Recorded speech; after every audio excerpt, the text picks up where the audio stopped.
Hello everyone, कैसे हो आप लोग। आई होप आप सब लोग बहुत ही अच्छे होंगे। लास्ट लेक्चर में हमने वर्किंग कैपिटल निकालना सीख लिया था ऑपरेटिंग साइकिल की मेथड से। अब क्या होगा, अब हम थोड़ा एडवांस चलेंगे और इस एडवांसमेंट में हम क्या करेंगे। इस एडवांसमेंट में हम सीखेंगे कि एक्चुअली में वर्किंग कैपिटल कैसे निकाला जाता है। अगर अमाउंट ऑफ वर्किंग कैपिटल निकालना है एनुअल बेसिस पे तो वो आपने निकाल लिया है, वो आपको आता भी है।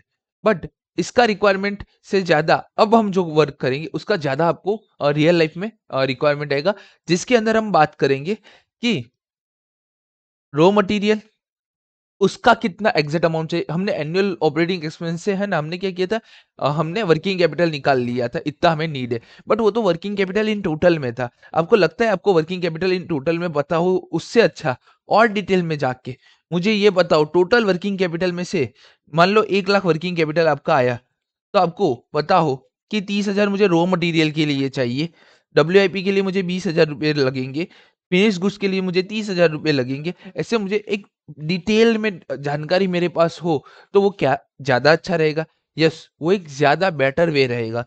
तो अब हमारा कॉन्सेप्ट 2 जो स्टार्ट होता है ना, वो हम एक एक चीज को, ये हमारा होगा अब कॉन्सेप्ट नंबर 2, जिसके अंदर हम देखेंगे इन डिटेल में वर्किंग कैपिटल। इन डिटेल में वर्किंग कैपिटल का मतलब इंडिविजुअली कंपोनेंट का वर्किंग कैपिटल हमें कितना रिक्वायरमेंट है, वो अब हम देखने जा रहे हैं। ठीक है, in detail working capital on a individual component.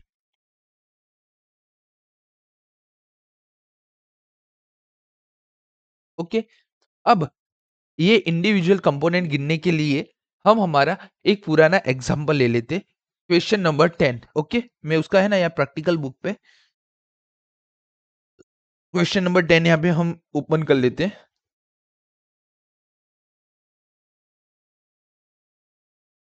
तो ये रहा क्वेश्चन नंबर 10। क्वेश्चन नंबर 10 हमने ऑपरेटिंग साइकिल की मेथड से गिना था, R plus W plus F plus D minus C. बाद में हमें ऑपरेटिंग साइकिल पीरियड मिल गया था। बाद में हमने number of operating cycle in year ढूंढ लिया था। देन हमने डायरेक्ट उसका टोटल वर्किंग कैपिटल का जो अमाउंट ऑफ वर्किंग कैपिटल था 3,75,000 वो ढूंढ लिया था, right.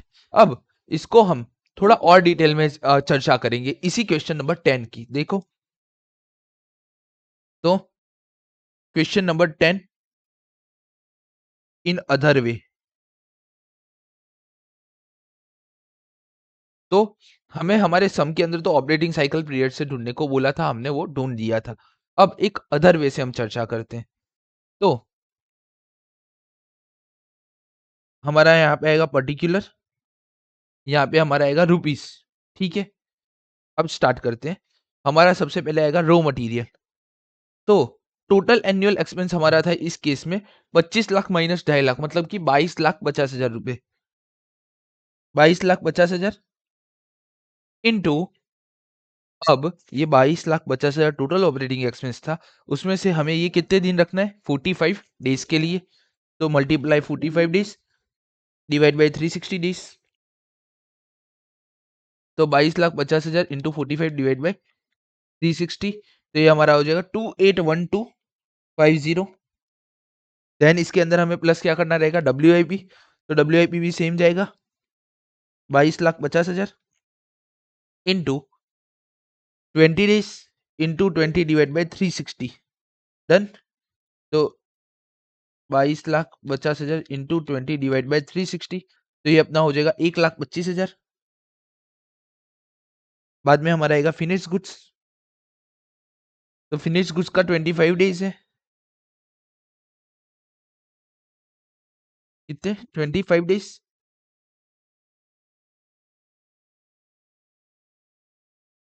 22,50,000 into 25 divide by 360, 156,250 plus debtors. तो डेटर्स के लिए हमारा हो जाएगा 22,50,000 into 30 days, 22,50,000 into 30 divide by 360, तो ये आपका हो जाएगा 187,500 माइनस क्रेडिटर्स हमारा हो जाएगा। क्रेडिटर्स कितने दिन के थे हमारे, वो थे 60 डेज के। तो ये हमारा हो जाएगा 22,50,000 इंटू 60 डिवाइड बाई 360, तो ये हमारा हो जाएगा 3,75,000 माइनस, और इसका टोटल वर्किंग कैपिटल हमारा आ जाएगा 281,250 प्लस 1,25,156,250 प्लस 1,87,500 माइनस 3,75,000, तो ये आपका आ जाएगा वर्किंग कैपिटल टोटल 3,75,000। और आप यहाँ पे आंसर देखेंगे तो ये आपका आंसर मैच हो गया। मतलब कि हम इंडिविजुअल मेथड से भी वर्किंग कैपिटल ढूंढ सकते हैं, मतलब कि इंडिविजुअल कंपोनेंट लेके भी, जैसे कि रॉ मटेरियल का टोटल ले लिया और उसके कंपोनेंट से भी ढूंढ लिया, डब्ल्यूआईपी भी ढूंढ लिया, और ऑपरेटिंग साइकिल की मेथड से भी ढूंढ सकते हैं। अब जब सिंगल ऑपरेटिंग एक्सपेंस है तब ये मेथड करना बहुत लेंदी हो जाएगा, तब हमारा ऑपरेटिंग साइकिल का मेथड ढंग का है। बट अजम्पशन लो आप कि रॉ मटेरियल का अमाउंट डिफर है, मतलब कि ये जो आपको ऑपरेटिंग एक्सपेंस दिया है ना यहाँ पे, ये इन टोटल में दे दिया है 22,50,000। अब सम के अंदर आपको रॉ मटेरियल बोल दिया 5 लाख का है, बाद में आपको बोल दिया कि डायरेक्ट लेबर ये 3 लाख के हैं, डायरेक्ट वेजिस ये आपके 2 लाख के हैं। ओके, उसके बाद फिनिश गुड्स ये हमारे 3 लाख रुपए के हैं। ठीक है, तो ऐसे पूरा का पूरा अलग अलग करके हमें एक्सपेंस का बाइफर्केशन दे दिया, रॉ मटेरियल का, लेबर का, वेजिस का, गुड्स का, प्रीपेड एक्सपेंस का, पोस्टपेड एक्सपेंस का, हर चीज का। तो उस टाइम पे क्या ऑपरेटिंग साइकिल मेथड वर्क करेगा? तो इस जगह ऑपरेटिंग साइकिल मेथड हमारा वर्क नहीं करेगा। तब मुझे क्या करना पड़ेगा? मुझे इंडिविजुअल कंपोनेंट का वर्किंग कैपिटल गिनना पड़ेगा। इंडिविजुअल कंपोनेंट का वर्किंग कैपिटल आ जाएगा, बाद में उसका प्लस माइनस करने के बाद जो फाइनल आंसर आएगा ना, वो मेरा वर्किंग कैपिटल है। तो अब वो कैसे बनेगा वो समझते हैं। तो हमने पहले भी बोला था, वर्किंग कैपिटल का मतलब होता है current asset minus current liability. तो यही current assets minus current liability करके हमें वर्किंग कैपिटल निकालना है। तो वो कैसे निकालेंगे? यहाँ पे हम लिख देंगे पर्टिकुलर, यहाँ पे लिख देंगे हम अमाउंट। सबसे पहले हमारे पास होगा ए करंट असेट,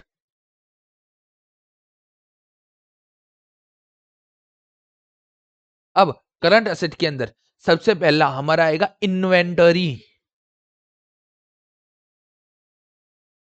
डन।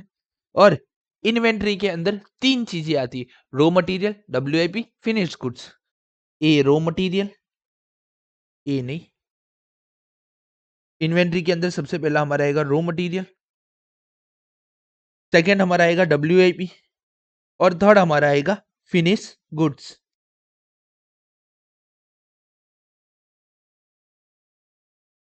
इसको नेक्स्ट पेज पे ही ले लेते हैं।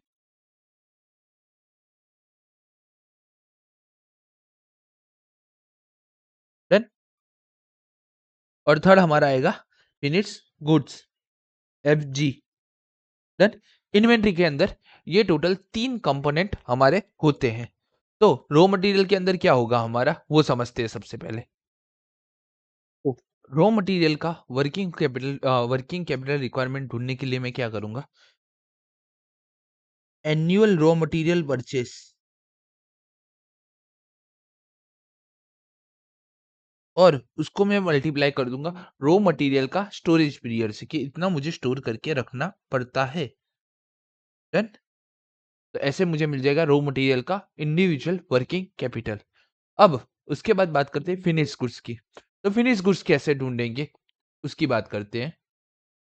अब डब्ल्यूआईपी की बात करते हैं। डब्ल्यूआईपी कैसे बनता है? तो डब्ल्यूआईपी हमने समझा था तीन चीजों से बनता है। पहली चीज है हमारी रॉ मटेरियल, ठीक है। दूसरा डब्ल्यूआईपी बनता है लेबर से, और तीसरा तीसरा कंपोनेंट होता है उसके अंदर ओवरहेड। इन तीनों चीजों से हमारा डब्ल्यूआईपी बनता है। अब हम क्या करेंगे, जितना भी हमारा डब्ल्यूआईपी के लिए रॉ मटेरियल लगा है, raw material for WIP into WIP storage या होल्डिंग पीरियड। डन। वैसे ही raw material labour for WIP, WIP के लिए जितना भी लेबर लगा है हमारा, उसको हम करेंगे वर्किंग इन प्रोग्रेस के होल्डिंग पीरियड से। एंड जितना भी ओवरहेड हमारा लगा है WIP के लिए, ओवरहेड फॉर WIP, उसको हम मल्टीप्लाई करेंगे WIP के होल्डिंग पीरियड से, ठीक है। देखो, मैं यहाँ पे कोस्ट अप टू फैक्ट्री नहीं ले सकता हूँ, क्योंकि कोस्ट अप टू फैक्ट्री कैसे आता है, हमने यहाँ ऊपर जो था ऑपरेटिंग साइकिल का, उसमें हम कोस्ट अप टू फैक्ट्री का जो था टोटल वो ले लेते थे, बट यहाँ पे मैं नहीं ले सकता हूँ। रीजन समझो, raw material plus labour plus overhead, इन ये तीनों चीजों के अंदर दो कंपोनेंट है, हमारे रॉ मटेरियल के कंपोनेंट है और हमारे फिनिश गुड्स का भी कंपोनेंट है और हमारा WIP का भी कंपोनेंट है। तो मुझे सिर्फ WIP का वर्किंग कैपिटल जानना है, तो मैं क्या करूंगा, सिर्फ मुझे WIP वर्किंग इन प्रोग्रेस का ही पार्ट लेना पड़ेगा। अभी नहीं समझ में आएगा, बट सम करेंगे ना एक दो तो आपको बहुत अच्छे से समझ में आ जाएगा। बट अभी आप समझ लो कि ये रॉ मटेरियल के अंदर फिनिश गुड्स भी है, FG भी है हमारा, एंड WIBP है। तो मैं क्या करूंगा, इन दोनों पार्टों को मेरे को डिवाइड करना पड़ेगा। वैसे ही लेबर को भी मेरा फिनिश गुड्स और WIP में डिवाइड करना पड़ेगा, और ओवरहेड को भी मेरे को मेरा डिवाइड करना पड़ेगा। तो मुझे मिल जाएगा रॉ मटेरियल, फिनिश गुड्स और WIP के हिसाब से अलग अलग हमारा वर्किंग कैपिटल, ठीक है। अब बात करते हैं हम फिनिश गुड्स की। फिनिश गुड्स के अंदर मैं क्या करूंगा, फिनिश गुड्स के अंदर मैं ले लूंगा COGS, जो भी हमारा कोस्ट COGS आएगा, cost of goods sold into finish goods का पीरियड, उससे मैं मल्टीप्लाई कर दूंगा। एक बार फिर से मैं समझाता हूं, आप अपनी कोस्ट शीट बनाओगे तो कोस्ट शीट में क्या क्या आएगा, कोस्ट शीट में आपका आएगा सबसे पहले आपका रॉ मटेरियल आएगा, फिर आपका आएगा लेबर, फिर आपका आएगा ओवरहेड, ठीक है। एक मिनट, हमने इसको बहुत डिटेल में बनाया ही हुआ है, वहीं से ही समझते हैं। कहाँ गया,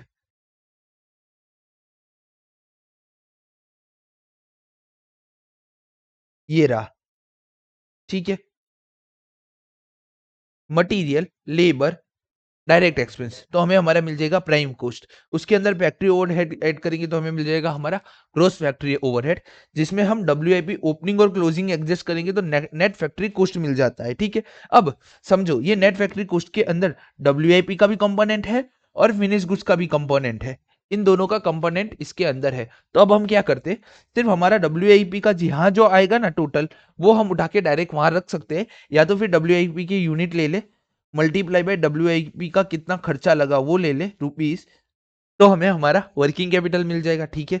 अब कॉस्ट ऑफ प्रोडक्शन और cost of goods sold, cost of goods sold का मतलब क्या हो जाएगा, तो COGS का मीनिंग क्या होता है, तो COGS का मीनिंग होता है ये ऐसे गुड्स है जो सोल्ड करने के लायक है, मतलब इसमें ना ही WIP का पार्ट, हमने ये वाला पार्ट WIP का रिमूव कर दिया है। अब WIP का पार्ट रिमूव कर दिया है तो मैं डायरेक्ट कर सकता हूँ COGS into finish goods, COGS into finish goods का पीरियड, उसको मल्टीप्लाई कर सकता हूँ, ओके। तो ये हमारा इन्वेंट्री का पूरा पोर्शन खत्म हुआ।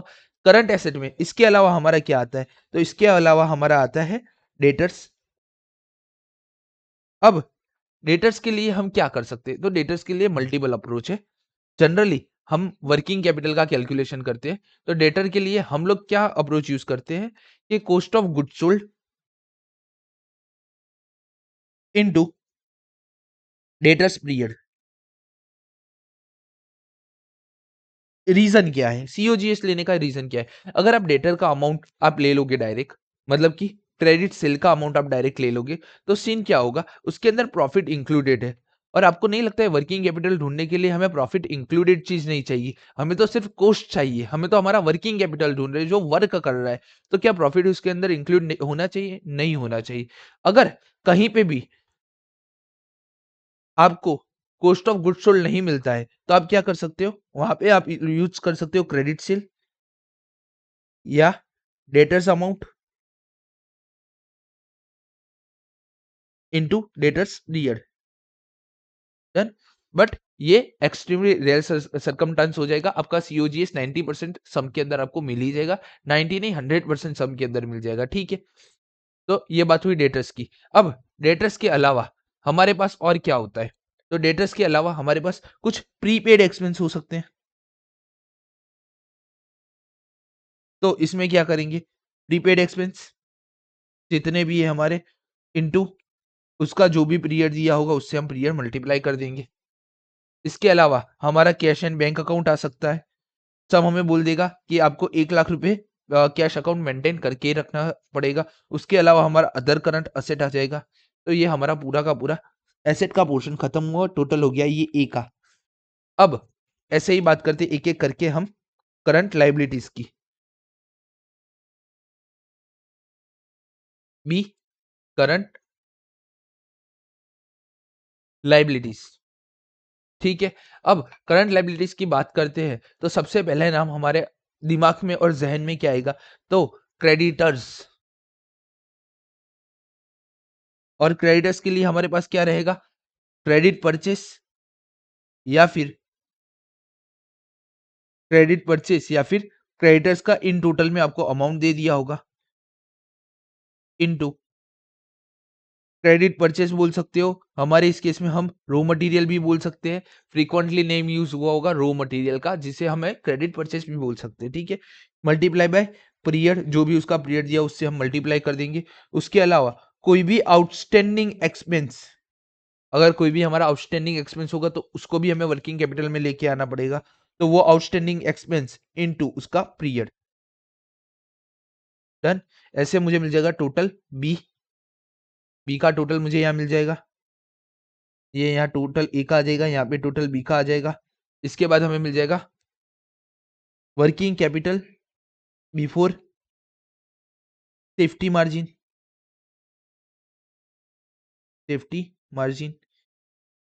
ओके। इसका मतलब है ए में से बी माइनस हो जाएगा, ओके। अब ये सेफ्टी मार्जिन क्या है, तो लास्ट लेक्चर में हम पढ़े थे कंटिजेंसी रिजर्व। तो ये कंटिजेंसी रिजर्व का दूसरा नाम है सेफ्टी मार्जिन। मैंने क्या बोला था, कंटिजेंसी रिजर्व होता है कि इमरजेंसी में अगर हमें कोई फंड की जरूरत पड़ी तो हम वहां से उतना फंड हम एक्सेस रखते हैं।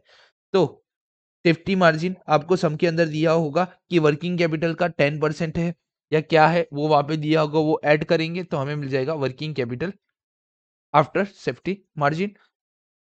इस हिसाब से हमारा पूरा का पूरा सम यहाँ पे ड्रॉ होता है। तो एक आध सम कर लेते हैं, ठीक है, क्योंकि मुझे लगता नहीं है ऐसे आपको ये समझ में आएगा। ये सम से ही आपको बेटर अंडरस्टैंडिंग मिल जाएगा इसका। तो एक अच्छा सा सम ढूंढ के हम आपसे रिकनेक्ट करते हैं, बट उससे पहले हम एक बार ये पूरा का पूरा स्टेटमेंट फिर से एक बार समझ लेते हैं। ये स्टेटमेंट हमें क्यों बनाने की जरूरत पड़ी। सम के अंदर आपको है ना डायरेक्ट टोटल एक्सपेंस नहीं बोला होगा। सम क्या बोलेगा, टोटल रो मटेरियल इतना है, टोटल डब्ल्यूआईपी में रो मटेरियल इतना है, लेबर इतना है, ओवरहेड इतना है, फिनिश गुड्स का सीओजीएस इतना है। ऐसे मतलब कि डायरेक्ट ऑपरेटिंग एक्सपेंस नहीं दिया होगा, डिफरेंट डिफरेंट टाइप्स के आपको एक्सपेंस दिए होंगे, डिफरेंट डिफरेंट कंपोनेंट्स दिए होंगे। उस कंपोनेंट पर से अगर वर्किंग कैपिटल ढूंढना है तो आपको ये परफॉर्मा बनाना पड़ता है, और ये परफॉर्मा फॉर वर्किंग कैपिटल,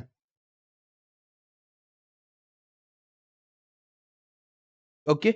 मैं यहाँ से एक आध अच्छा सा सम ढूंढ के हम कंटिन्यू करते हैं, या फिर मैं एक सेकेंड, हाँ, यहाँ पे जो इलिस्ट्रेशन दिया है वो कैसा है वो देख लेते हैं।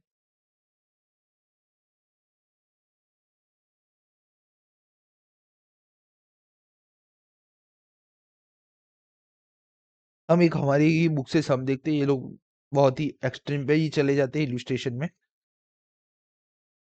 ठीक है। एक सम ढूंढ के हम रिकनेक्ट यहाँ से कनेक्ट कनेक्ट कर देंगे। क्वेश्चन वन ही स्टार्ट करते हैं। तो क्वेश्चन वन कैसे है, ठीक है।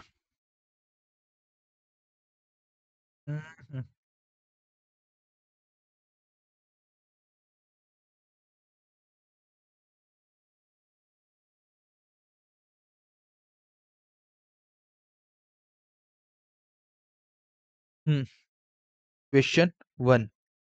तो क्वेश्चन वन क्या बोल रहा है वो देखते हैं। एक उन्होंने हमें कोस्ट शीट दे दिया, रॉ मटेरियल, डायरेक्ट लेबर और ओवरहेड हमें मिल चुका है। टोटल कॉस्ट हमारा हो रहा है 212.5 और प्रॉफिट है हमारा 37.5 और सेलिंग प्राइस हमें दे दिया है, okay.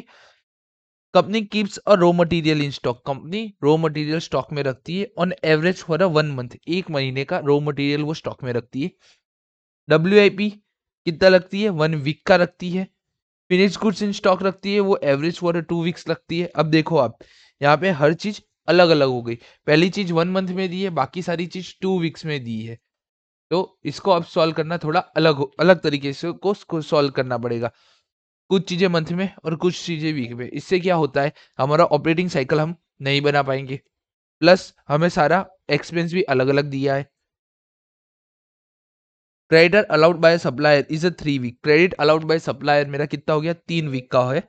And company allows a 4 week creditor to debtors, मतलब कि डेट क्रेडिटर्स हमें 3 वीक का देता है टाइम, और 4 वीक का हम डेटर्स को टाइम देते हैं। The lag payment in wages in 1 week, 1 week के अंदर 1 वीक के बाद हमारा वेजिस का पेमेंट होता है। And lag payment of overhead expense is 2 week, 2 week के बाद हमारा ओवरहेड का पेमेंट हो जाता है।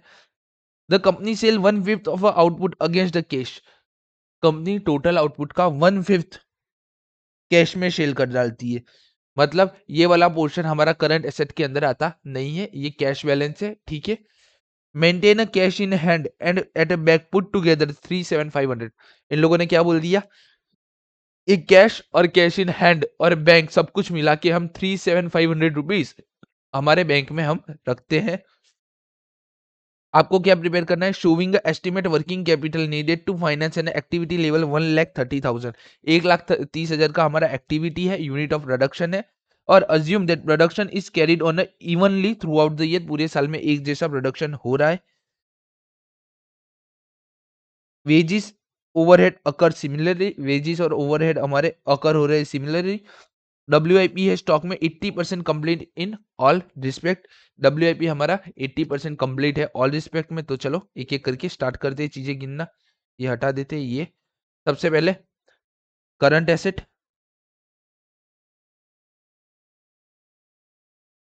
थोड़ी लाइन छोड़ के हम बना देंगे करंट लाइबिलिटी, और हम हमारा कोस्ट भी बना लेंगे। तो यहाँ पे हमारा बन जाएगा कोस्ट। कोस्ट अंदर दे के ही रखा है, यूनिट्स थे हमारे 1,30,000 के, ठीक है।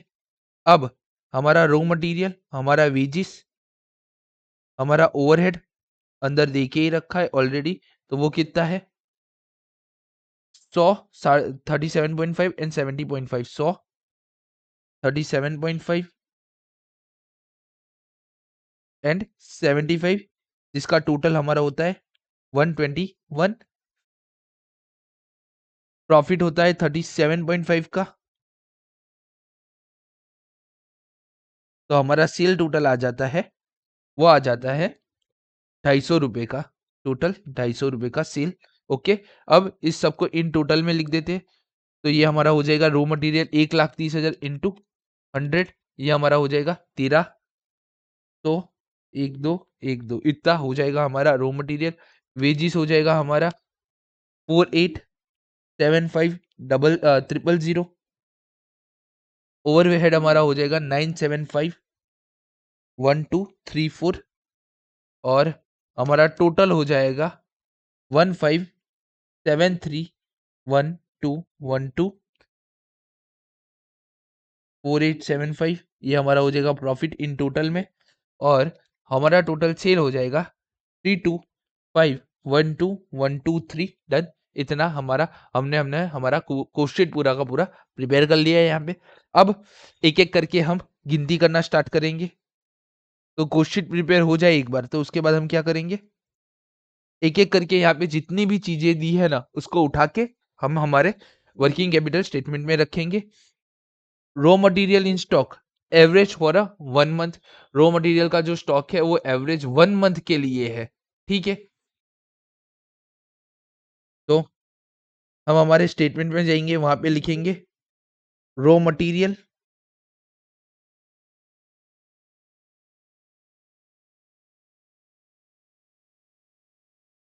रॉ मटेरियल का टोटल हमारा है 13 12 12 12, मतलब कि 13 के पीछे 2 2 4 6 6 0 है। तो हमने क्या बोला था, रॉ मटेरियल का जितना भी पीरियड हो 1 2 1 3 1 2 1 2,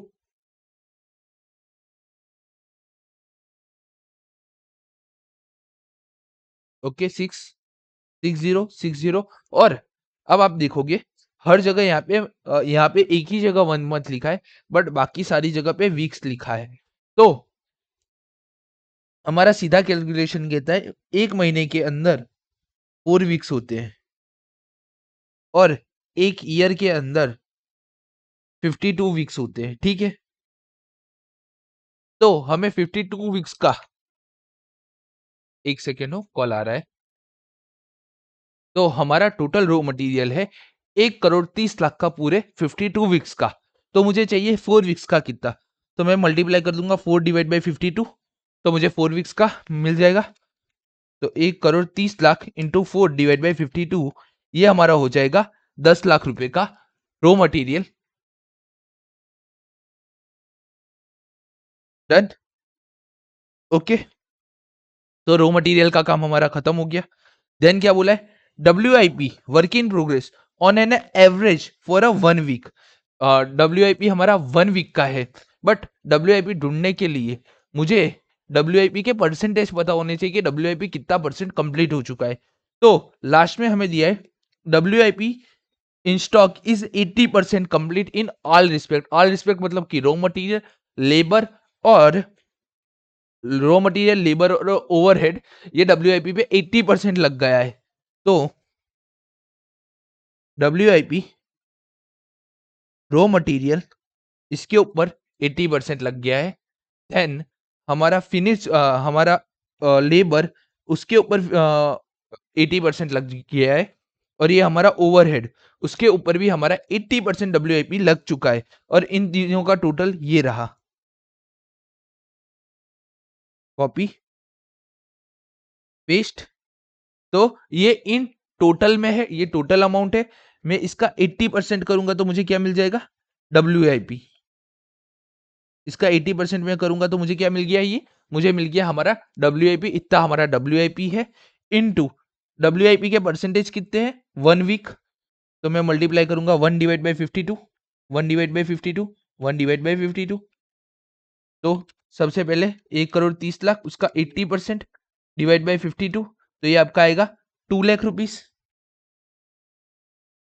देन 4875,000 इंटू 80%, इसको 1 डिवाइड बाई 52 करूंगा मैं, तो ये मेरा आ जाएगा 28846, 28846। लास्ट 975, उसका 80%, उसका डिवाइड बाई 52, तो ये मेरा आ जाएगा 1,50,000 रुपये। 4875,000 इंटू 80% डिवाइड बाई 52, ये है मेरा 75,000। और ये इन तीनों का टोटल हम बाहर डाल देंगे, 2,00,000 प्लस 75,000 प्लस 1,50,000 रुपये, तो ये हमारा हो जाएगा 4,25,000 रुपीज। हमने यहाँ पे क्या समझा था कि रॉ मटेरियल फॉर WIP हमें क्या बोला था? रॉ मटेरियल 80% कंप्लीट हो चुका है, लेबर 80% हो चुका है, और 80 ओवरहेड भी 80% हो चुका है। तो उन तीनों को हमने मल्टीप्लाई कर दिया 80% से, और उनका होल्डिंग पीरियड से हमने यहाँ पे मल्टीप्लाई कर दिया। ऊपर एनुअल रॉ मटेरियल लिया और उसके स्टोरेज पीरियड से हमने मल्टीप्लाई कर लिया। तो वही दोनों चीजें अभी तक हमने की है।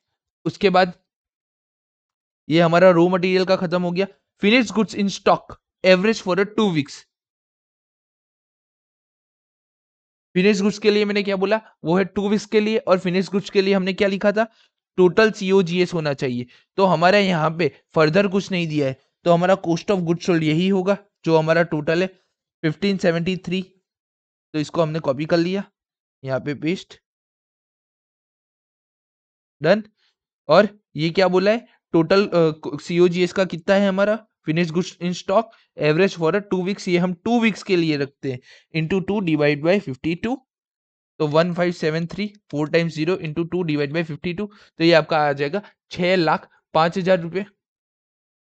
1573, 1573,000।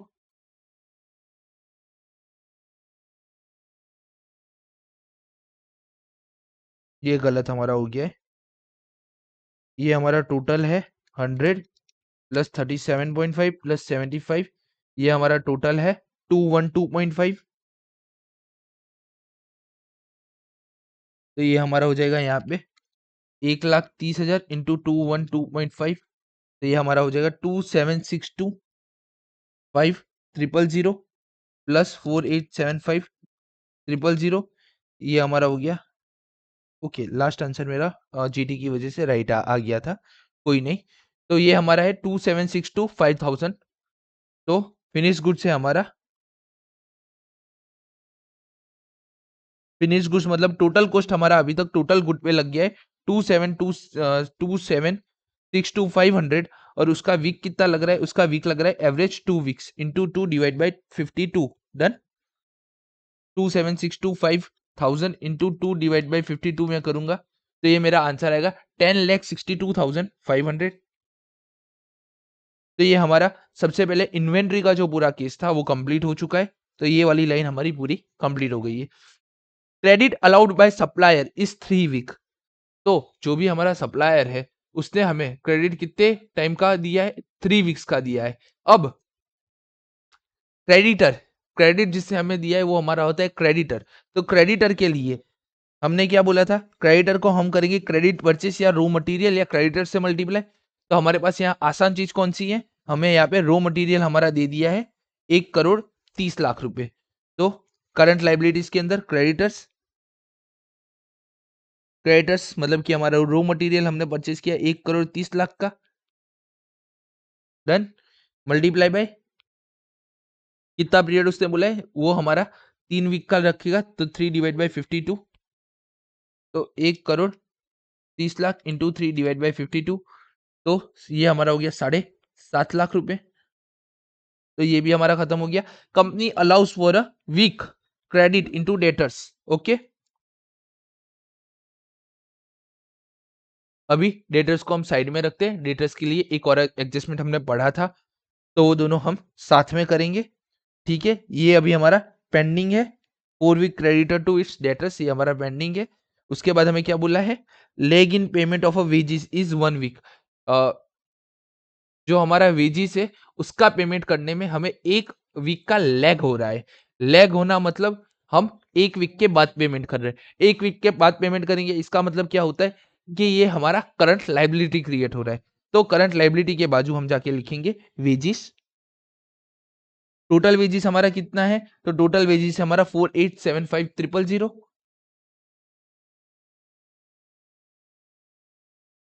000 मल्टीप्लाई बाय हमारा टोटल कितना लैग हो रहा है, 1 वीक से लैग हो रहा है तो इंटू 1 डिवाइड बाई 52। तो 4,875,000 मल्टीप्लाई 1 डिवाइड बाई 52। तो ये हमारा हो जाएगा 93,750। तो हमें हमारा वेजिस मिल गया। वैसे ही क्या बोला है, lag in payment of a overhead expense, जो हमारा ओवरहेड का एक्सपेंस है उसको कितना लेग हो रहा है पेमेंट करने में, 2 वीक्स का।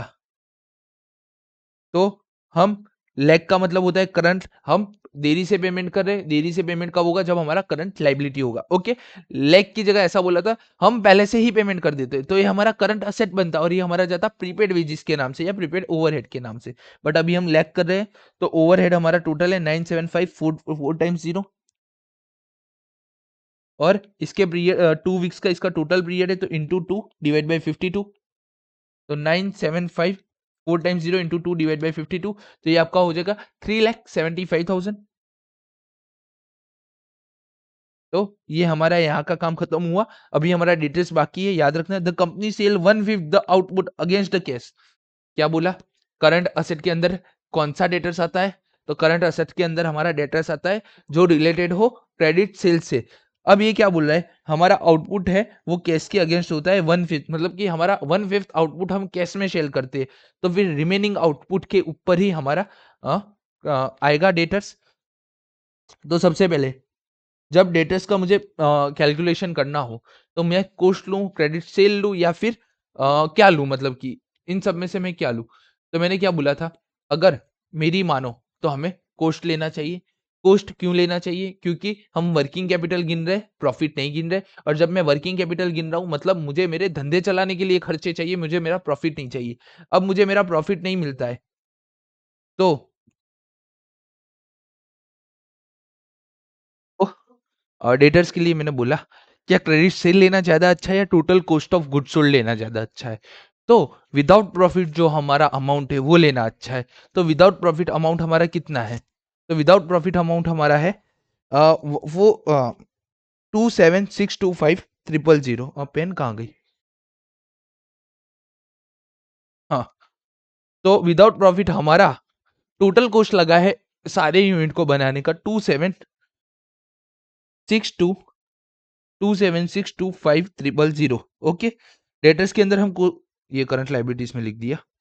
डेटर्स हमारा जाएगा करंट असेट में, तो ये आ जाएगा यहाँ पे करंट असेट में। ठीक है, क्यों लिखा है ऐसा डेटर्स में, कॉस्ट क्यों लिया, क्योंकि प्रॉफिट का कंपोनेंट वो एक प्रॉफिट है, वो हमारा वर्किंग कैपिटल का पार्ट नहीं बन सकता है। क्यों नहीं बन सकता है, क्योंकि वर्किंग कैपिटल के अंदर वही अमाउंट आएगा जो मुझे डेली के एक्सपेंस के लिए चाहिए। तो डेली के एक्सपेंस के लिए हमारा कॉस्ट लगता है कि प्रॉफिट लगता है, हमारा कॉस्ट का पोर्शन लगता है। ठीक है, और उसके लिए क्या बोला है, 4 वीक का हम क्रेडिट देते हैं, तो into 4 divide by 52, 2762,500 into 4 divide by 52, 2125, 2125,000। Okay, अभी ये हमारा हुआ है इतना पोर्शन कंप्लीट 4 वीक का। ठीक है, ये इतना पोर्शन हमारा कंप्लीट हो गया। दूसरा पोर्शन क्या बोल रहे हैं, कंपनी सेल कर रही है 1/5 आउटपुट अगेंस्ट द कैश। तो 1/5 अगर आउटपुट अगेंस्ट द कैश है तो 4/5 हमारा क्रेडिट सेल होगा। तो 2762,500 into 4 divide by 52 into 4 divide by 5, तो ये हमारा आ जाएगा 17 लाख रुपए। तो ये हमारा 17 लाख रुपए आ गया। तो ये भी खत्म हो गया। क्या किया, सबसे पहले हमने टोटल अमाउंट का, टोटल कॉस्ट का 4 डिवाइड बाई 52 करके हमने टोटल पीरियड निकाल लिया कि टोटल हमें इतना रुपीस लगेगा 4 वीक का। बाद में हमने क्या किया, उसको 4/5 से मल्टीप्लाई कर दिया, क्योंकि इतना ही हमने क्रेडिटर को अलाउ किया था, तो हमें 17 लाख रुपए मिल गए। Maintain cash in hand and bank together 37,500, cash and bank balance ये हमारा टुगेदर होके 37,500 का है। ठीक है, डन। उसके अलावा इसके अंदर रिक्वायरमेंट सारी दे दी है, 1,30,000 की एक्टिविटी जो हमने पहले ही बात कर ली थी वो सब हमें पता है। तो ठीक है, अब टोटल कर लेते हैं, और कोई चीजें हमारे पास है नहीं, तो total A, total B. Total A हमारा कितना है, तो टोटल ए हमारा होगा 10,00,000, 4,25,000, 10, 6, 2, 500 रुपये, 17 लाख रुपए, 37,500। तो ये आपका हो जाएगा 4225,000। टोटल बी हमारा हो जाएगा 7.5 लाख रुपए, प्लस 93,750 प्लस 3,75,000, 1218,750। और अब हम निकाल लेंगे, हमें वर्किंग कैपिटल कितना रिक्वायर्ड है, तो नेट वर्किंग कैपिटल, इसका मतलब है ए माइनस बी। तो ए हमारा है 42,250, 4225,000 माइनस 1,218,750, तो ये आपका आ जाएगा 3,00,6,250। तो ये आपको मोर और लेस आपका क्या मिल गया, आपको ये पूरा का पूरा आपका नेट वर्किंग कैपिटल रिक्वायरमेंट मिल गया। क्वेश्चन 1 हमारा खत्म हो गया है। ठीक है, बहुत इजी सम था। ऐसे ही हम और भी सम देखेंगे तो आपका ये वाला कॉन्सेप्ट पूरा इजी हो जाएगा। हाँ, आज का भी lecture around around 40 to 45 minutes का होगा।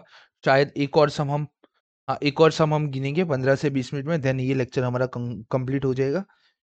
हाँ,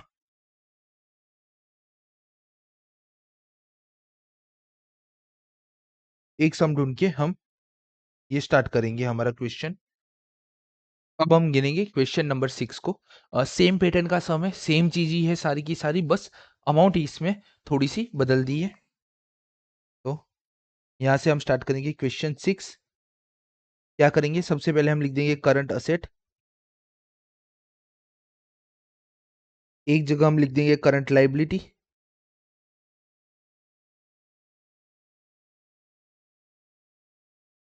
और यहाँ पे हम लिख देंगे टोटल कॉस्ट। हमारा कॉस्ट शीट हम यहाँ पे बना लेंगे। ठीक है, तो ये मिनिमम रिक्वायरमेंट है सबकी। तो देखते हैं, रॉ मटेरियल दिया है, लेबर दिया है, ओवरहेड दिया है, कॉस्ट दे दिया है, प्रॉफिट दे दिया है, सेलिंग प्राइस दे दी है। लास्ट सम की तरह, the company keeps raw material in stock on average of for 4 week. यहाँ पे 4 वीक दिया है। WIP वो रखता है 1 वीक के हिसाब से, एंड फिनिश गुड्स रखता है 2 वीक के हिसाब से। क्रेडिटर्स 3 वीक्स देते हैं एंड डेटर्स को हम 4 वीक्स देते हैं। लेग पेमेंट होता है 1 वीक का और ओवरहेड का 2 वीक का। 1/5 का आउटपुट अगेंस्ट सेल है, मेंटेन करेगा cash in hand and back 2.5 lakh रुपए का। और WIP 80%, मतलब कि ऑलमोस्ट सेम सम है। एक थोड़ी 5 से 10 मिनट के अंदर हम इस सम को कंप्लीट कर देंगे। देन हम हमारे नेक्स्ट सम की तरफ बढ़ेंगे। ये MTP में 2020 में पूछा गया था। ओके, तो स्टार्ट करते हैं इस सम को। सबसे पहले हम क्या करेंगे, हम हमारा टोटल कॉस्ट का स्टेटमेंट बना लेंगे। तो टोटल कॉस्ट का स्टेटमेंट बना लेते हैं। कॉस्ट शीट है। सबसे पहले हमारा आएगा raw material. Okay, raw material के बाद हमारा आ जाएगा वेजिस। उसके बाद हमारा आ जाएगा ओवरहेड। देन हमारा आ जाएगा टोटल कॉस्ट। ठीक है, उसके बाद हमारा आएगा प्रॉफिट। बाद में हमारा आ जाएगा सेलिंग प्राइस। ठीक है, 275, 150, 275, 150। तो हमारा टोटल कॉस्ट यहाँ पे हो जाएगा 425। प्रॉफिट हमारा होगा 75 रुपीज। तो हमारा सेलिंग प्राइस हो जाएगा 500 रुपीज। हमारे यूनिट्स कितने हैं, तो हमारे यूनिट सब में दिए 2,60,000 की यूनिट्स है। मतलब कि 1,30,000 थे, यहाँ पे डबल कर दिए, 2,60,000 हमारे यूनिट्स हैं। हर जगह 2,60,000 आ जाएंगे। तो हमारा रॉ मटेरियल हो जाएगा 2,60,000 का 200 रुपये। 52, 12, 12, 12। ओके, ये 5,20,00,000 रुपये हो गए। ये 75 किया तो ये हमारा हो गया 19,50,00,000।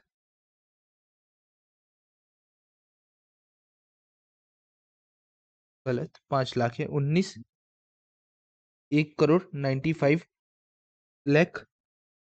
देन हमारा आएगा ओवरहेड 150 रुपये के हिसाब से। तो ये हो जाएगा 2,60,000 इंटू 150 रुपये के हिसाब से, ये हमारा हो जाएगा 39,12,12,12। ठीक है, पॉइंट जीरो लिखने में है ना, 12,12 लिख के लिखना पड़े ना, तब भी वैसे ही लिखना। एक जीरो भी ज्यादा हो गया ना तो पूरा सम का मार्क्स नहीं मिलेगा, पूरा सम गलत हो जाएगा तुरंत ही। ठीक है, 425, 2,60,000 इंटू 425, ये हमारा हो जाएगा 1105, 1105, 12,121। ठीक है, 75 रुपीज के हिसाब से ये हो जाएगा 19,50, 12,12, 19,50, 12,12। और 500 रुपीज के हिसाब से हमारा हो जाएगा 13, 1, 2, 1, 2, 2, 2, 4, 5, 6, 7। डन। तो ये हमारा हो गया सेलिंग प्राइस, सब हमें मिल गया। सबसे पहले करंट एसेट के अंदर हम ढूंढेंगे रॉ मटेरियल। तो रॉ मटेरियल हमारा टोटल है 52 लैक्स, 5,20,00,000 का हमारा रॉ मटेरियल है। ठीक है, और रॉ मटेरियल के लिए इन लोगों ने क्या बोला है, company keeps a raw material on average for a 4 week का। 4 वीक का वो ऑन एन एवरेज रखती है। तो 4 divide by 52, 52 into 4 divide by 52। तो ये हमारा हो जाएगा 40 लाख रुपए।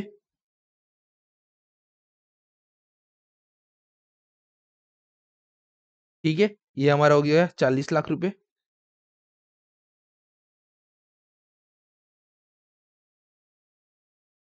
बाद में हमारा आएगा WIP। WIP के अंदर 3 चीज होती है, रॉ मटेरियल, बाद में हमारा रॉ मटेरियल, बाद में हमारा लेबर और ओवरहेड। ठीक है, तो ये तीनों यहाँ से कॉपी होके वहां पे पेस्ट हो जाएंगे। डन। बाद में क्या बोला है, WIP के लिए कि 80% हमारा इन ऑल रिस्पेक्ट है। तो मल्टीप्लाई बाय 80%, तो हमें हमारा WIP का अमाउंट मिल जाएगा। और WIP के लिए क्या बोला है, on an average for a 1 week. 1 week का हम WIP रखते हैं। तो 1 divide by 52, 1 divide by 52, 1 divide by 52। इसका हम करते हैं तो 52 इंटू 80% इंटू 1 डिवाइड बाई 52। तो ये हमारा हो जाएगा 8,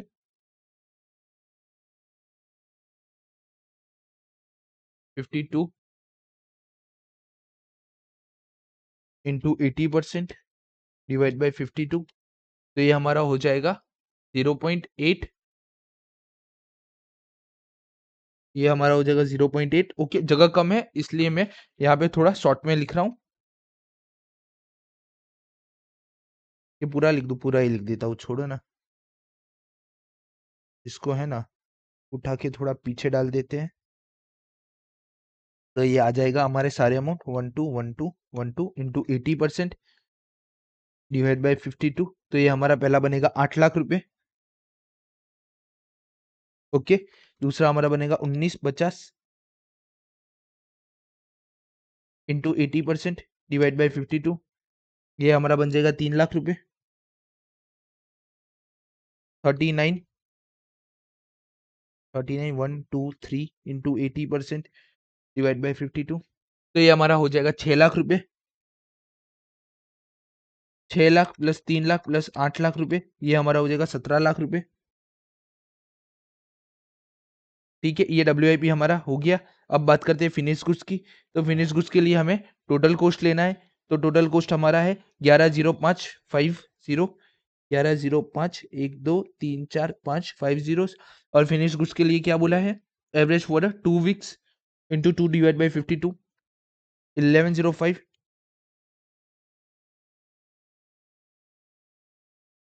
तो ये हमारा हो जाएगा 425 42,50,000। डन। तो ये हमारा पूरा कंप्लीट हो गया। Credit allowed by supplier of 3 weeks, मतलब कि रॉ मटेरियल को हमें पे ऑफ करने के लिए हमारे पास है 3 वीक।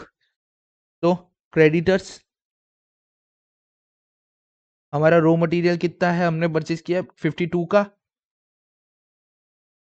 52 12 इंटू कितना उसने हमें बोला है, 3 वीक उसने हमें दिया है, तो इंटू 3 डिवाइड बाई 52।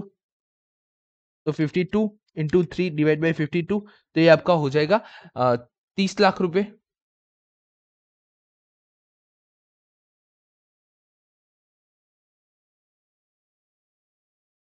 तो डेटर्स भी हमारा कंप्लीट हो गया। The lag in payment of a wages in a 1 week. नहीं, हमारा ये वाला कंप्लीट हुआ, अब डेटर का बाकी है। तो अब हम डेटर भी देख लेते हैं। यहीं पे हम डेटर इस बार देख लेंगे। तो डेटर्स डेटर्स के लिए सबसे पहले हम क्या लेंगे, हम लेंगे टोटल कोस्ट 1105 12 1 2 3। ठीक है, 1105 12 1 2 3 इंटू, अब ये टोटल कोस्ट है हमारा, उसमें से हमने ये रहा हमारा 1/5 जो है वो अगेंस्ट केस दिया है, मतलब 4/5 4 डिवाइड बाई 5 हमारा क्रेडिट होगा। इंटू कितने वीक के लिए हम दे रहे हैं ये, 4 वीक के लिए, तो इंटू 4 डिवाइड बाई 52। तो 1105 into 4 divide by 5 into 4 divide by 52, तो ये हमारा हो जाएगा 68 लैक्स। तो ये वाला रो भी हमारा कंप्लीट हो गया, सिर्फ वेजिस बाकी है। लेग पेमेंट वेजिस है 1 वीक का। लेग है, लेग का मतलब होता है करंट लाइबिलिटी बनेगा हमारा, तो यहाँ पे आ जाएगा हमारा वेजिस। टोटल वेजिस हमारा कितना है, वो है 19 लाख 1 करोड़ 95 1 करोड़ 95 लाख। और वेजिस का पेमेंट कितने दिन में होता है, 1 वीक में होता है। तो 1 divide by 50 195 into 1 divide by 50, तो ये हमारा हो जाएगा 3,75,000। डन। उसके बाद है हमारा payment of overhead expense in 2 weeks. तो ओवरहेड का पेमेंट कितने में होता है, 2 वीक्स में होता है, 2 डिवाइड बाई 52, और उसका टोटल कितना है ओवरहेड का, 39 crore 3 crore 90 lakh. 3 crore 90। Okay, 39,222 into 2 divide by 52, तो ये हमारा हो जाएगा 1 2 3 4 5 15 लाख रुपए। ठीक है, तो ये भी हमारा खत्म हो गया। ओके, ये वाला पोर्शन भी हमारा खत्म हो गया। बाद में बोला है बैंक के अंदर हमने रखे 2.5 लाख रुपए। तो cash and bank balance 2.5 lakh रुपए। तो टोटल हमारा हो जाएगा 40 lakh plus 17 lakh plus 42,50,000 plus 58 lakh 68 lakh 68 lakh था ये, 58 नहीं था ये, 68 है। हाँ, 68 लाख प्लस 2.5 लाख, तो ये हमारा टोटल हो गया 1 करोड़ 17 लाख।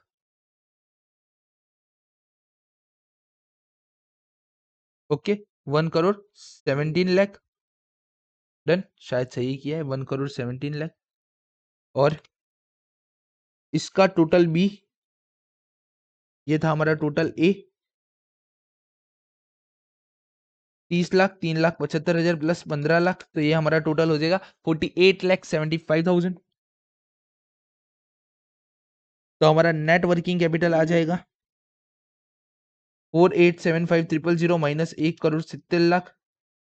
तो ये आपका नेट वर्किंग कैपिटल आ जाएगा 12,125,000, 12,125,000।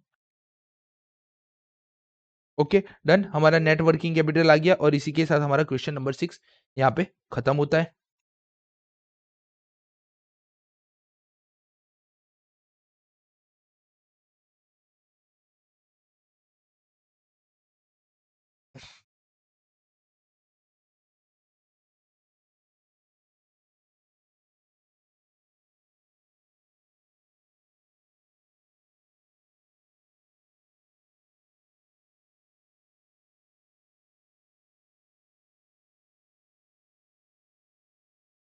ओके, क्वेश्चन नंबर 6 खत्म हो गया। अब नेक्स्ट क्वेश्चन की तरफ बढ़ते हैं हम।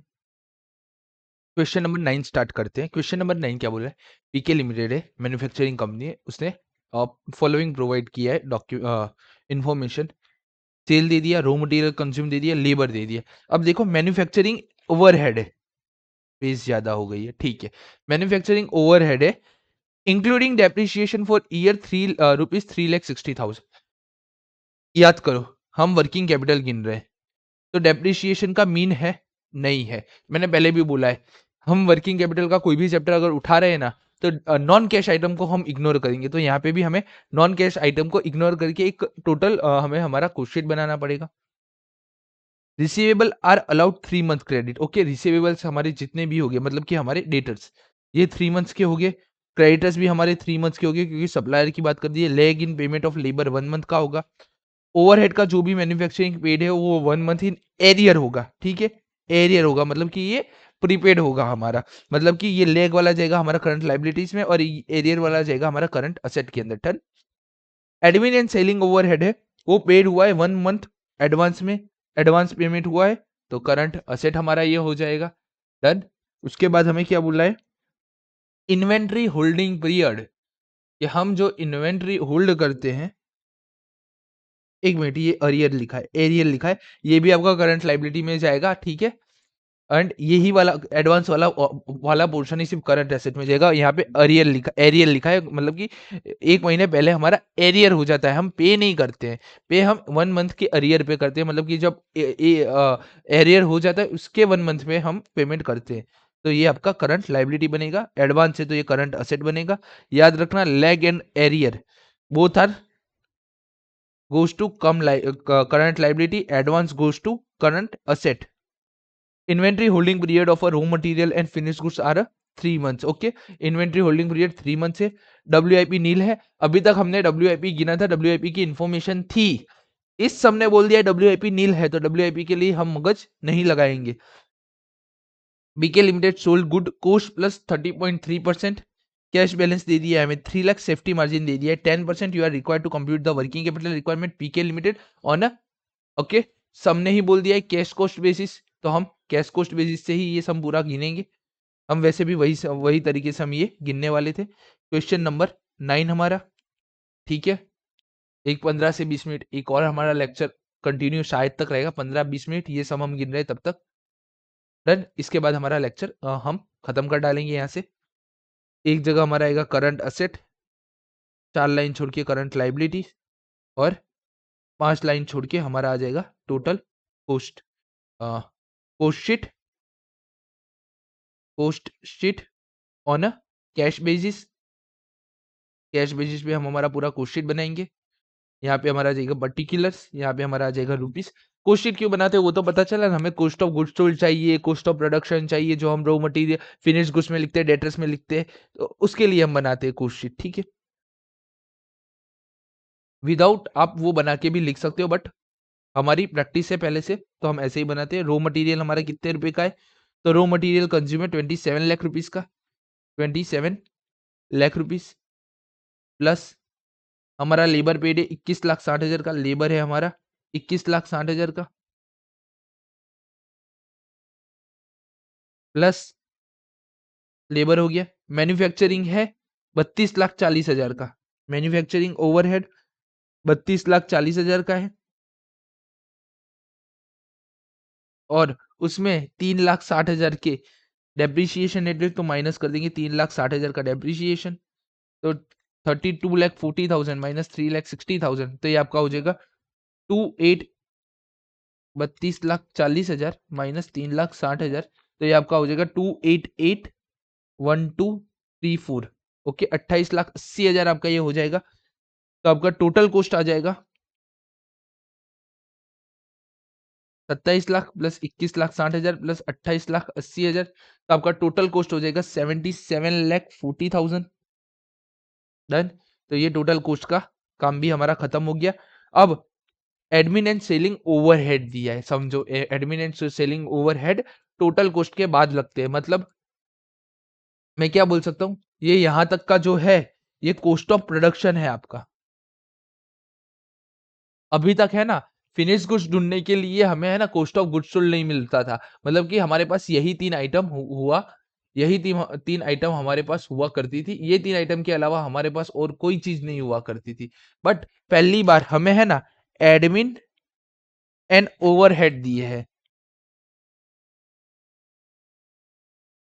वो है 10,80,000 के। ठीक है, 10,80,000 ना, हाँ 10,80,000 के। तो अब हमें मिलेगा total cost of goods sold. Cost of goods sold अब हमारा होगा 7.74 प्लस 10.8, तो ये आपका हो जाएगा 88.2, मतलब कि 88,20,000। राइट, ठीक है, समझे आपने क्या किया, हमने इस पर्टिकुलर सम के अंदर हम थोड़ा एडवांस गए। यहाँ पे हमें एडमिन एंड सेलिंग ओवरहेड अलग से दिए थे। एडमिन एंड सेलिंग ओवरहेड हमारे कहाँ पे आते हैं, total goods cost of goods sold के साथ कनेक्टेड होते हैं। तो हमारा सीओजीएस कितना हो जाएगा 88.2 लाख, और हमारा कॉस्ट ऑफ प्रोडक्शन हो जाएगा 77.4 लाख। डन। तो इसको हमने पूरा का पूरा रिकॉर्ड कर लिया है। अब एक एक करके हम चीजें गिनेंगे। रिसीवेबल बोल दिया 3 मंथ का क्रेडिट है, मतलब कि डेटर को हमने 3 मंथ का क्रेडिट दिया है। तो करंट एसेट के अंदर हम सबसे पहले लिख देंगे डेटर्स, या फिर इन्वेंट्री के लिए थोड़ी जगह लिखने के बाद डेटर लिखना है, आपकी इच्छा है। मैं यहाँ पे कंटिन्यू करता हूँ डेटर से ही। तो डेटर्स हम किस पे गिनते, टोटल कॉस्ट पे, तो हमारी टोटल कॉस्ट इस बार है 88.20 लाख,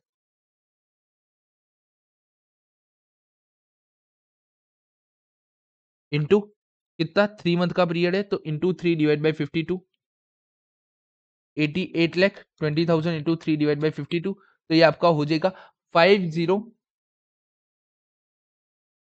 एक मिनट रुको, 3 डिवाइड बाई 52 मंथ है, हो मंथ है, देख ला मंथ है, तो मंथ है तो 3 डिवाइड बाई 12 हो जाएगा, 88,20,000 इंटू 3 डिवाइड बाई 12, तो ये आपका हो जाएगा 22,05,000। तो ये हमारा सबसे पहला एडजस्टमेंट कंप्लीट हुआ। सेकंड एडजस्टमेंट बोल रहा है रॉ मटेरियल का जो सप्लायर है वो 3 महीने का क्रेडिट देगा, तो सेकंड सप्लायर हमारा है क्रेडिटर का। अब जो हमारा क्रेडिटर है वो रॉ मटेरियल हमें देता है, रॉ मटेरियल हमने परचेज किया 27 लाख का, कितने महीने के लिए, 3 महीने, 12 मंथ के लिए, पूरे साल के लिए 27 लाख, तो 3 महीने के लिए कितना, तो 27 लाख इंटू 3 डिवाइड बाई 12, ये आपका हो जाएगा 6,75,000।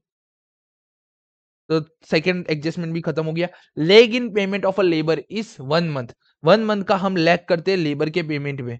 तो लैग करते हैं मतलब कि हम करंट लाइबिलिटी अपना क्रिएट कर रहे हैं 1 महीने बाद पेमेंट करके, तो लेबर है हमारा 21,60,000 रुपये इंटू 1 डिवाइड बाई 12, तो 21,60,000 इंटू 1 डिवाइड बाई 12, ये हमारा हो जाएगा 1,80,000 रुपये। ठीक है, ये खत्म। Manufacturing overhead are paid on a 1 month in arrear, in arrear मतलब कि हम अगाउ से पहले से नहीं पे करते, हम करंट लाइबिलिटी क्रिएट करते हैं, तो ये हमारा आउटस्टैंडिंग बैलेंस रहेगा मैन्युफैक्चरिंग ओवरहेड का। तो ये भी हम यहाँ पे लिख लेते हैं मैन्युफैक्चरिंग ओवरहेड। तो मैन्युफैक्चरिंग ओवरहेड है हमारे 28,80,000 के, into 1 divide by 12, 1 divide by 12 ही है ना, हाँ 1 मंथ इन अरियर है, तो 1 डिवाइड बाई 12, 28,80,000 डिवाइड बाई 12, 2,40,000 हमारा मैन्युफैक्चरिंग ओवरहेड हो जाता है। तो ये हमारा यहाँ पे done. Admin and selling overhead 1 month in advance, तो ये हम पहले से पे करते हैं, मतलब कि इसको हम क्या बोलते हैं, प्रीपेड एक्सपेंस बोलते हैं। तो ये हमारा हो जाएगा करंट असेट, क्योंकि एडवांस में पेमेंट कर रहे हैं, एडवांस पेमेंट करेंगे तो हमारा असेट बनेगा। Admin and selling overhead, admin and selling overhead है हमारा 10,80,000 का। और इसका पेमेंट टर्म भी है 1 मंथ का, तो इंटू 1/12, 10,80,000 इंटू 1/12, तो ये हमारा हो जाएगा 90,000 रुपये। डन। तो ये भी हमारा कंप्लीट हो गया। Inventory holding period of raw material and finish goods are 3 month. तो raw material and finish goods हम 3-3 महीने के लिए रखते हैं। तो सबसे पहले हम रॉ मटेरियल का कैलकुलेशन करते हैं। तो रॉ मटेरियल हमने टोटल लिया है 27 लाख का, जिसको हम 3 महीने के लिए रखते हैं। तो 3/12, 27 लाख इंटू 3/12, ये हमारा हो जाएगा 6,75,000। देन उसके बाद फिनिश गुड्स, तो फिनिश गुड्स के लिए भी वही बोला है, 3 महीने के लिए है। तो फिनिश गुड्स हमारा होगा 88,20,000 इंटू 3/12, 88,20 लाख इंटू 3/12, तो ये हमारा हो जाएगा, ये हमारा हो जाएगा 88,20,000, 20,000 इंटू 3/12, ये हमारा हो जाएगा 22,05,000 रुपये। तो ये भी हमारा कंप्लीट हो गया है। वर्किंग प्रोग्रेस नील है, तो जाने ही दो। PK limited sell good at a cost plus 30.33%, कोई मीनिंग है? हाँ, तो इस चीज का हमारे लिए कोई मीनिंग नहीं है, ठीक है। तो इसको भी कोई रिक्वायरमेंट नहीं है इस एडजस्टमेंट की। देन उसके बाद हमारा नेक्स्ट एडजस्टमेंट है कैश बैलेंस। कैश बैलेंस हमें रखना है 3 लाख रुपीज का, तो ये हम करंट एसेट में लिख देते हैं। कैश 3 लाख रुपीज हमें रखना है, तो ये हो गया। सेफ्टी मार्जिन हमें 10% रखना है। तो सेफ्टी मार्जिन जब भी हमारा नेट वर्किंग कैपिटल निकलेगा, यहाँ पे आएगा टोटल बी का, देन यहाँ पे आएगा हमारा टोटल बी, उसके बाद हमारा आएगा टोटल बी का आएगा, उसके बाद हमारा आएगा नेट वर्किंग कैपिटल। ये नेट वर्किंग कैपिटल क्या होगा, ए माइनस बी, उसमें हम ऐड करेंगे मार्जिन ऑफ सेफ्टी। कितना हम ऐड करेंगे मार्जिन सेफ्टी, 10%, ठीक है। यहाँ पे हमारा आएगा टोटल ए, तो टोटल ए हम देख लेते हैं हमारा कितना होता है, 22,05,000 into 2205 into 2 plus 90,000 plus 6,75,000 plus 3 lakh rupees, तो ये आपका हो जाएगा, कुछ गलत हो गया, हाँ एक एक सेकंड, एक सेकंड। फिनिश गुड्स हमारा 88,20,000 का नहीं आएगा, फिनिश गुड्स हमारा कॉस्ट ऑफ प्रोडक्शन आएगा, ठीक है, जो है हमारा 77,40,000। रीजन मीन क्या है, देखो डेटर्स को सेल करने के लिए हम एडमिन और सेलिंग कॉस्ट रखते, डेटर्स को सेल करने के लिए हमारा सेल्स और एडमिन कॉस्ट आता है, बट फिनिश गुड्स को प्रिपेयर करने के लिए क्या होता है, फिनिश गुड्स को प्रिपेयर करने के लिए हमारे पास सिर्फ प्रोडक्शन होना जरूरी है। अगर प्रोडक्शन होगा तो भी हम हमारा फिनिश गुड्स बना सकते हैं। सेलिंग और एडमिन एक्सपेंस किसके लिए चाहिए, डेटर के लिए चाहिए, ठीक है।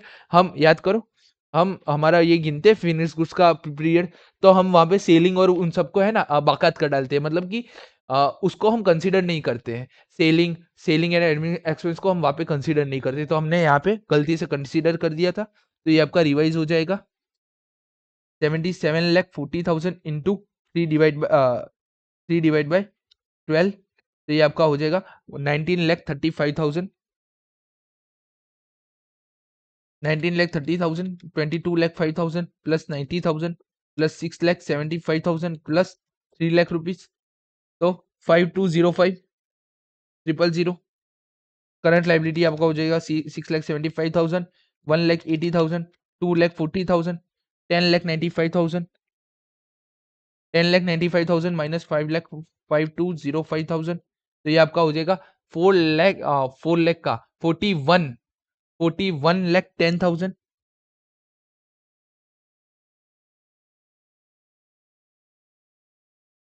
10,95,000। ये आपका हो जाएगा 41,10,000। और नेट वर्किंग कैपिटल हमें फिर से यहाँ पे मिल जाएगा आफ्टर, तो इसका 10% हमारा हो जाएगा 4,11,000।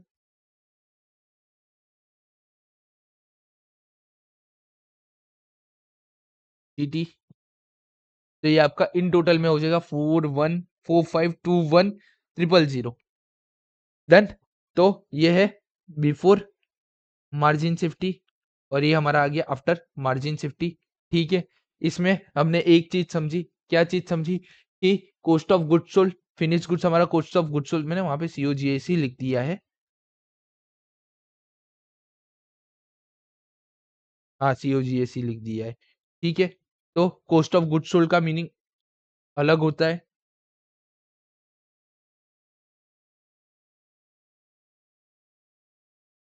ठीक है, वो जो था हमारा, ये था वो वाला पोर्शन था, कॉस्ट ऑफ सेल था।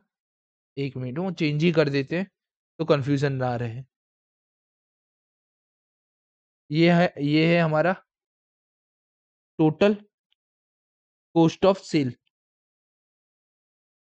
तो कॉस्ट ऑफ सेल हमारा आता है 88,20,000। ये हमें कॉस्ट लगा है सेल करने के लिए, यहाँ तक का कॉस्ट। और यहाँ तक का कॉस्ट लगा है यूनिट बनाने के लिए, एक यूनिट मैन्युफैक्चरिंग करने के लिए, सारे यूनिट मैन्युफैक्चरिंग करने के लिए 77,40,000 लगा है। इसका मतलब क्या है, फिनिश गुड्स जब भी मल्टीप्लाई होगा वो कॉस्ट ऑफ प्रोडक्शन या कॉस्ट ऑफ गुड्स सोल्ड के साथ मल्टीप्लाई होगा, ना कि कॉस्ट ऑफ सेल के साथ। ठीक है, तो ये अंडरस्टैंडिंग के लिए एक अच्छा पॉइंट था। आपको अंडरस्टैंड हो चुका होगा ये चीज। डन। यहाँ पे भी हमने चेंज कर दिया है हमारा।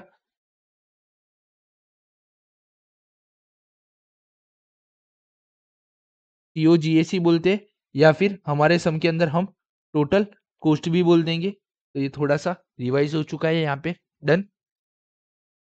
तो इसी के साथ हमारा आज का 1 घंटे का ही लेक्चर हुआ है, ज्यादा नहीं हुआ है। आई विल ट्राई कि मैं थोड़ा ज्यादा लंबा रिकॉर्ड करूँ। ठीक है, क्योंकि नेक्स्ट वीक के एंड तक में हमें इस चैप्टर को कंप्लीट करना है। अब इसमें कौन से कॉन्सेप्ट रह चुके हैं, तो अभी तो यही, इसके ही बहुत अच्छे अच्छे सम चलेंगे। इसमें भी एक नया कॉन्सेप्ट आएगा, वो मैं आपको बताऊंगा। वो एक बेहतरीन कॉन्सेप्ट है। ठीक है, एग्जिस्टिंग बिजनेस और न्यू बिजनेस का। उसके बाद हमारा आएगा डबल शिफ्ट का कॉन्सेप्ट, देन ये चैप्टर हमारा कंप्लीट हो जाएगा। तो मोर और लेस डबल शिफ्ट का तो एक ही सम अभी तक में पूछा गया है, एक या दो ही सम होंगे हमारे पास डबल शिफ्ट के। एंड जो है अभी ये वाला कॉन्सेप्ट सबसे इंपॉर्टेंट है। ये अराउंड अराउंड 8 मार्क्स के लिए या 10 मार्क्स के लिए भी पूरा का पूरा सम ये आ जाएगा।